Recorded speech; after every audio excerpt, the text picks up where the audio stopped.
Let's return to This Week in America. Here's your host, Rick Bratton. Welcome back, everybody, coast to coast, This Week in America. I've grown accustomed to my fat. Poems about people, places, and puzzles by T.C. Hood contains poems about places, problems, and people that he has encountered over his 70-plus years of life. There are reflections on relationships and struggles, as well as on the natural and built-in environment where we live.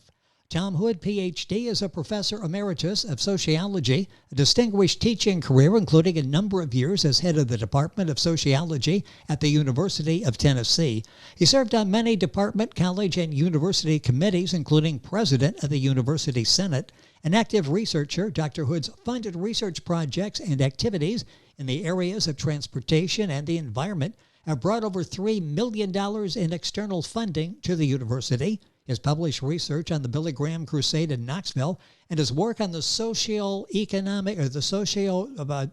psychology of experiments has been reprinted and widely circulated. A committed Christian, long active in the church, as well as a 4-H leader for over 40 years, Dr. T.C. Hood, author of I've Grown Accustomed to My Fat, Poems About People, Places, and Puzzles, is our guest on This Week in America. Dr. Hood, welcome to the program. It's great to have you with us.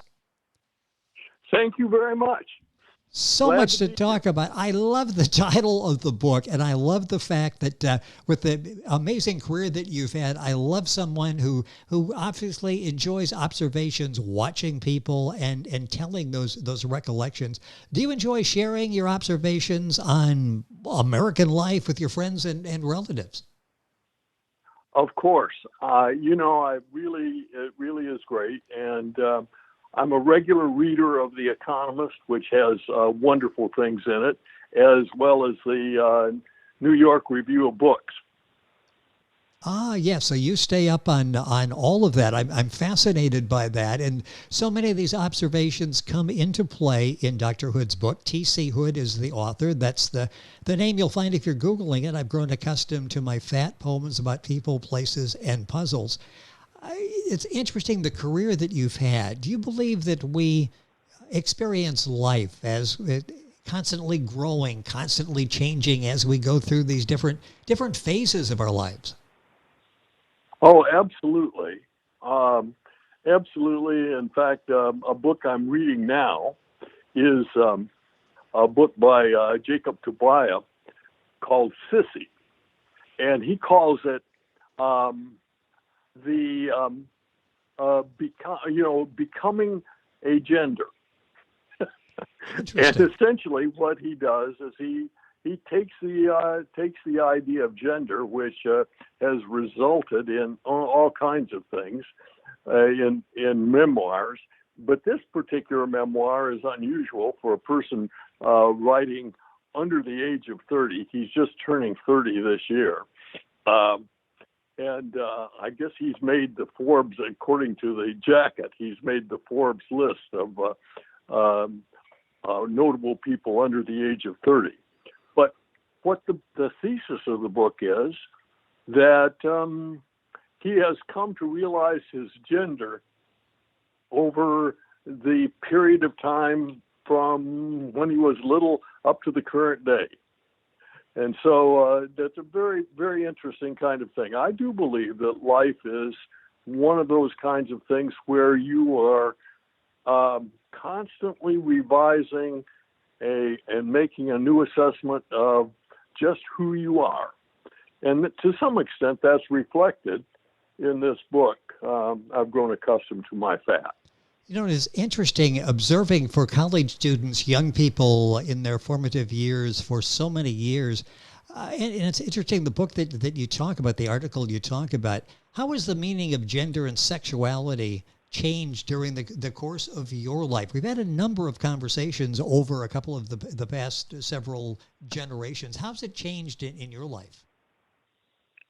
Well, I first started researching gender when I encountered an organization formed by Virginia Prince, or Charles, a.k.a. Charles, Virginia Prince, a chemist in California back in the 1960s, I think they were originally thing. And the fascinating thing about it to me was I discovered that he'd named the organization the Society for the Second Self. Well, I already had encountered in my sociology reading, and my specialty within social psychology, particularly at that time, was in the area of social psychology. And I'd encountered the work of George Herbert Mead and Charles Horton Cooley. Charles Horton Cooley, the originator of the phrase, the looking glass self, who says essentially, we recognize who we are by looking at our reflection back to us from other people. And George Herbert Mead, in his concept of the significant other, says, we know who we are by the feedback from people that we believe understand us to some extent. So both George Herbert Mead, a well-recognized scholar back in the beginning of, in the early years of the last century, and Charles Horton Cooley, about the same time, perhaps a little bit later, came up with that. And I encountered this book called The Society for the Second Self and started looking at people who were doing it. But at that time, people were very reluctant to express such ideas as, I would really like to feel, express my feminine side at sometimes. Whereas now, if you look on the internet, you find all kinds of opportunities to do that in a variety of different ways, websites or places where people actually think, and even some sites that have said recently, well, look, I formed this site because I know there are a lot of people out there that like to do this. They like to dress up in women's clothes, and they're afraid to express that. And well, it was really very much afraid to express that 30 or 40 years ago. And now, starting a few years ago, the services said, no, we're happy to have transgender people. Okay, so there was a hiccup when Trump was in office, but I noticed that Biden has reestablished the right for people who are transgender orientation to express that openly. So, I've seen a lot of change in the expression of the open expression of gender identity over the 30 or 40 years that I've looked at it. It's interesting from suppression to embracing it. Just one of the many changes that we've seen, written about, observations on American life by T.C. Hood, our guest on the program. His book is I've Grown Accustomed to My Fat, Poems About People, Places, and Puzzles. Boy, a lot is going on in terms of the country and democracy and the maintenance of democracy. How has that developed in America? Where do you see us now, and where do you see us going, and where we've come from just maybe even a few years ago? Well, I'll tell you what. My brother, whom I speak with fairly regularly, I give him a subscription to The Economist, and he gives me a subscription to the New York Review of Books. Makes it nice. Yes, that's fair. And about every week, we get on the phone and we talk to each other about things that we're reading and things that we're thinking. One of the books that he called my attention to recently was Eric Foner's book, The Second Founding, which is about the 13th, 14th, and 15th Amendments to the Constitution, which were passed right after the Civil War to institutionalize the abolition of slavery and to make blacks citizens, full citizens of the United States, which of course created a reaction across the South of Jim Crow laws and legislation and poll taxes and almost anything that the states could do to disrupt black rights, Yes. kind of. And what I have seen over the course of my life, because, I grew up, did my undergraduate work in the 1960s. At the time, that even the Methodist Church was starting to say, hey, you know what? They've ended school segregation. We've got this creature within the Methodist Church called the central jurisdiction. Well, see, back at the time of right after the Civil War, the Methodist Church split into the Methodist Church, the Methodist Episcopal Church, and the Methodist Episcopal Church South. And they split over the fact that by marriage, one of the current bishops had acquired a slave. And they said, well, you can't continue to be a bishop and be a slaveholder. And they had quite a row about it in the late 1800s, and eventually it led to a split in the church, which was not healed until 1938. Wow. At which time they said, well, yeah, okay, well, we've got a lot of black congregations now. What are we going to do them now that we're coming back together? And they said, well, let's put them all in a separate category. We won't put them in the same geographic category. We'll create a thing called the central jurisdiction. And the central jurisdiction will embody all the black churches across the United States. Well, the other jurisdictions were strictly geographical. So the southeastern jurisdiction, the western jurisdiction, the north central jurisdiction, etc., northeastern jurisdiction.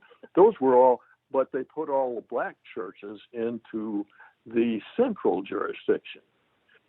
So here was the Methodist Church, which supposedly didn't believe in racial segregation anymore. I mean, after all, hadn't the country said we should eliminate it in our schools with Brown versus the Board of Education? Yes. Yes, they had. But here it was. So finally, the Methodist Church got around to voting to eliminate the central jurisdiction. They get traditionally they meet in general conference every 4 years, and they said, well, we'll give you until 1968. But in 1968, you're going to have to find a place for those bishops to be over some white churches. And so sure enough, by that time, of course, I was teaching at the University of Tennessee in Holston Conference, which is a geographical conference that embodies Eastern Tennessee, Southwest Virginia, and a few churches in Georgia. We got a black bishop. Needless to say, of course, there were some people who were quite uncomfortable with that at that time. But they said, hey, the church has decided to do that and what have you. So I have seen progress in race relations over the course of my life, but I have also seen a lot of pushing and hauling. I can remember, when one of the Georgia governors, who is a former restaurant owner, when some of the Civil Rights Act passed in the 1960s, and they said, you can't have segregated restaurants anymore. He said, boy, I don't know if I agree with that. I'm getting out my axe handle. Yes. Yep.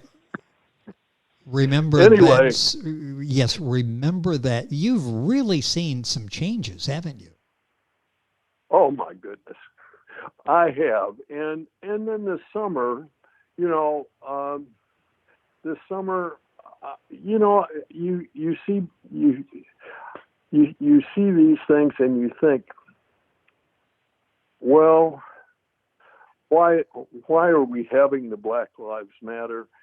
Because we've still got problems. We still have to do it. I mean, even though I grew up in the North, and even though we had plenty of people in our neighborhood who were property owners and who were black and what have you, a black farmer who was also, I think he also worked for the state patrol at that time, but had a farm in our neighborhood.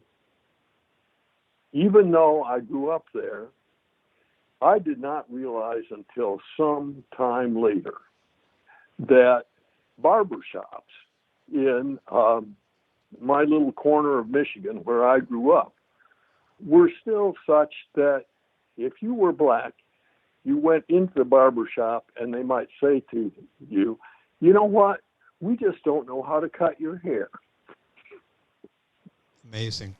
And as a consequence, one of the people that worked for us, who happened to be African American, my dad said, hey, Tom, let's go over to Howard Goins and get our hair cut. He'll only charge us $1, and he's got a barber chair in his basement.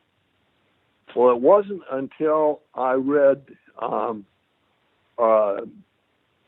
Jim Wallace's book, Racism, Americans' Original Sin, where he pointed out that that kind of thing, that I suddenly realized that Mr. Goins had a barber chair in his basement because he had a consistent clientele of people coming to him asking for a haircut. Interesting. Boy, it's there's so many observations that you'll find in Dr. Hood's book, T.C. Hood, the book I've grown accustomed to my fat poems about people, places, and puzzles. Time is going by so quickly. Where's the best place? I'll send people to Amazon. Where's the best place to go to get information on the book and to order the book?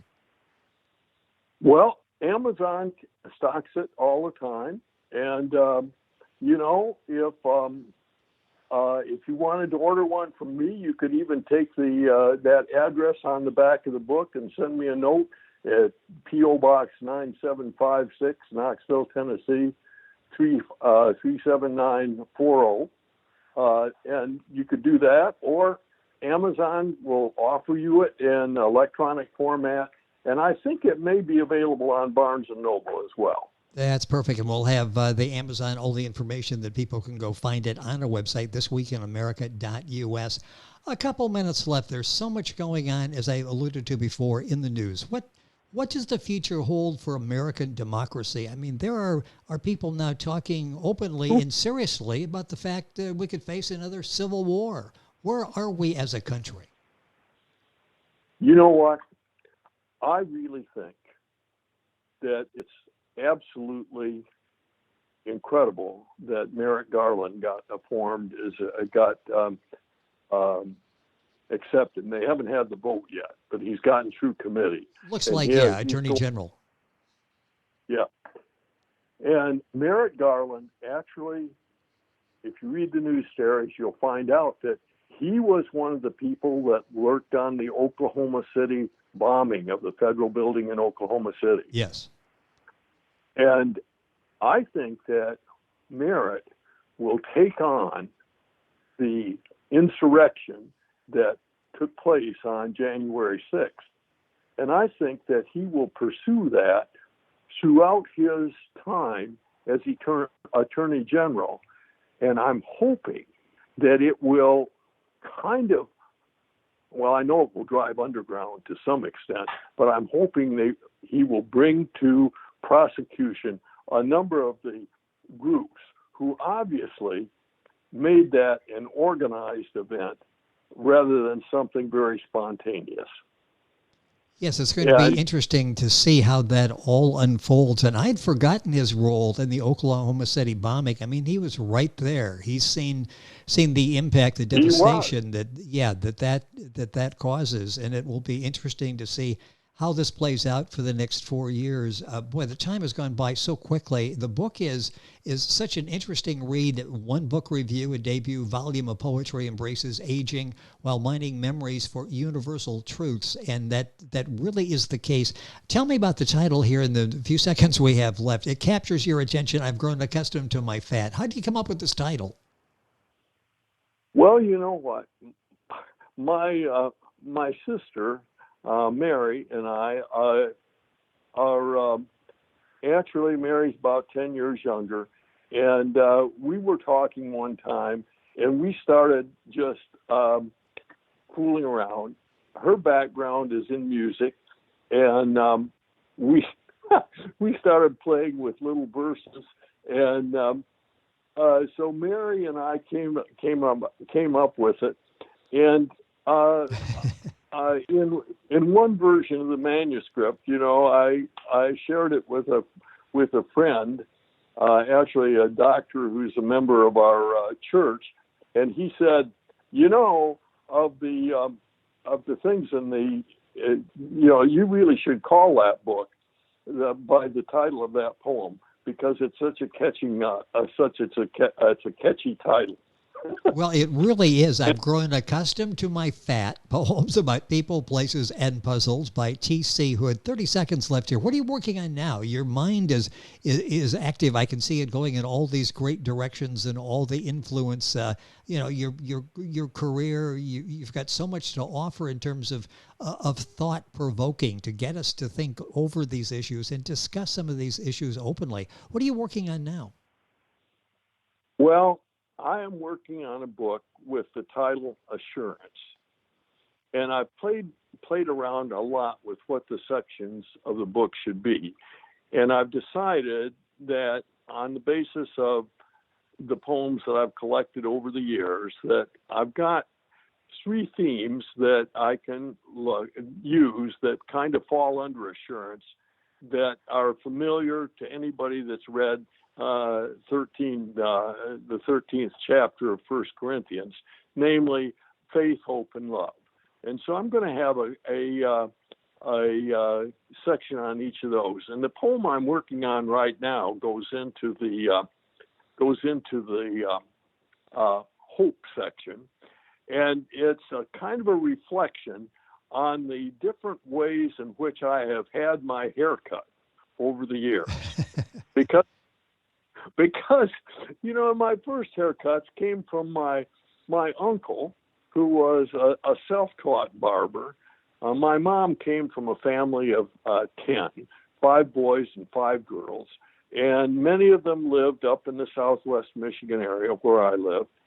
And my uncle was, I can still remember sitting out on our, what we called the stoop, so to speak, a little cement pad just outside the door, and he put me on the top of a bucket and maybe put an apron around my neck just to keep the hair off my neck. And I can still remember the feel of those hand clippers that he used to clip the hairs on the back of my neck as he finished the haircut. Those little steel hand-operated clippers. I don't know if you ever encountered them. I could feel those as you were describing those, so I know exactly what you're talking about. Boy, I'm looking forward to having you back on the program to talk about that. There are so many memories, so many things that you bring up, poems about places, problems, people you've encountered over your 70-plus years, and what an amazing career and life that you've had, and sharing that in your book, I've Grown Accustomed to My Fat. T.C. Hood has been our guest on the program. Information, of course, on our website, thisweekinamerica.us.